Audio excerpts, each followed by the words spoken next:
This morning, the top Democrat in the Senate wants the FDA to investigate the energy drink brand of one of the most famous personalities on YouTube. This is a big talker right now. Logan Paul has become well known for his videos, his bouts as a mixed martial artist, his other business ventures. One of the most recent, though, he's the co-founder of Prime Energy Drink. Senate Majority Leader Chuck Schumer calling it, quote, a cauldron of caffeine and unsafe for children. Nick is tracking this story for us this morning. Hey, Nick. Hey, Marky, Adrienne, good morning. Adrienne, I know you're not a big caffeine person in the morning, but we do have coworkers who consume a lot of this stuff. Millions of Americans consume energy drinks every day. It can be that pick-me-up they need to get them through the day. But now, an energy drink which has become an obsession with children and teenagers could also become the target of an investigation by the Food and Drug Administration. We're talking about the energy drink Prime. It was founded by YouTube celebrities Logan Paul and KSI last year.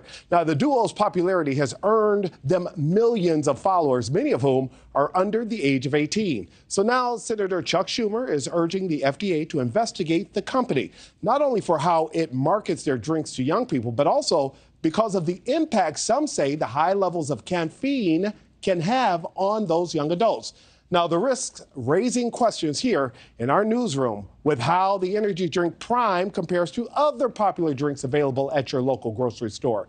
Take a look. Bang has 300 milligrams of caffeine in a 16-ounce can, which is almost 19 milligrams per ounce, while Prime comes in at 12-ounce can, and it's not too far behind with just under 17 milligrams of caffeine. And other popular brands like Monster, Rockstar, and Red Bull each has 10 milligrams per ounce or less. Now, we spoke to one expert who mentioned that while there's not enough research to see the long-term effects of energy drinks like Prime on children, there's plenty that parents can do to keep them safe. I think the more we educate today's youth and families, the better choices they'll make, and choosing energy drinks, particularly these ones with the super high caffeine, may not be the best choice for adolescents. There's a reason why kids aren't drinking coffee when they're in kindergarten. They shouldn't be consuming those beverages at that age.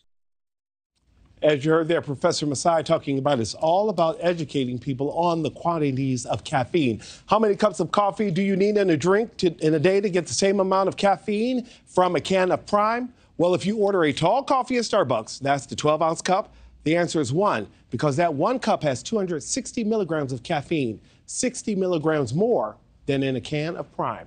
Marky? Yeah, isn't an 8-ounce cup like 100 milligrams? I mean, some of these drinks, Nick, 2-3 times the amount of just a cup of coffee. And Marky, so many people just aren't aware. And the concern, once again, is on those teenagers and young adults. Yeah. Thank you for watching. Go to newsnationnow.com to find NewsNation on your television provider. And don't forget to click the red subscribe button below to get more of NewsNation's fact-driven, unbiased coverage.